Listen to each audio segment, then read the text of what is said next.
இந்த காணொளியை பார்க்கிற சகோதர சகோதரிகளுக்கு, ஒருவேளை உங்களிடத்துல யாராவது இயேசு கிறிஸ்துவை குறித்து சொல்லலாம், அல்லது நீங்கள் இயேசு கிறிஸ்துவை குறித்து கேள்விப்படலாம்.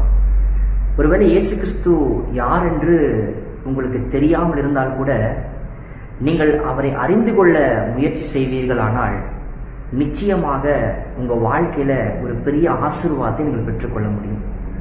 வேதத்தில் சகேயு என்கிற ஒரு மனிதன் இருந்தான். அவன் இயேசுவை குறித்து கேள்விப்பட்ட உடனே இயேசு கிறிஸ்து எப்படிப்பட்டவரோ என்று அறிந்து கொள்ளும்படிக்கு அவரை பார்க்க போனான். அவனுக்கு இருந்த தடையை உடைத்து, அவன் குள்ளனாய் இருந்தால் கூட ஒரு காட்டத்தி மரத்தில் ஏறி இயேசு எப்படி என்று அறிந்து கொள்வதற்காக அவன் போனான். என்ன நடந்தென்றால், இயேசு கிறிஸ்து அவனை சந்தித்தார், அவன் வீட்டிற்கு சென்றார். அவன் தன் பாவ வாழ்க்கையிலிருந்து விடுபட்டு அவன் குடும்பம் ரட்சிக்கப்பட்டு விடுதலையாகி மிகப்பெரிய ஆசீர்வாதம் உள்ள ஒரு பாத்திரமாக மாற்றப்பட்டார்.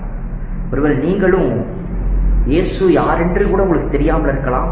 ஆனால் இயேசு கிறிஸ்துவை குறித்து யாராவது உங்களுக்கு சொல்லும் பொழுது, அல்லது இயேசு கிறிஸ்துவை குறித்து நீங்கள் கேள்விப்படும் பொழுது அவரை குறித்து அறிந்து கொள்ள முயற்சி செய்வீர்களானால் நிச்சயமாக உங்கள் வாழ்க்கையிலும் உங்கள் குடும்பத்திலும் நீங்கள் ஒரு பெரிய ஆசீர்வாதத்தை பார்ப்பீர்கள்.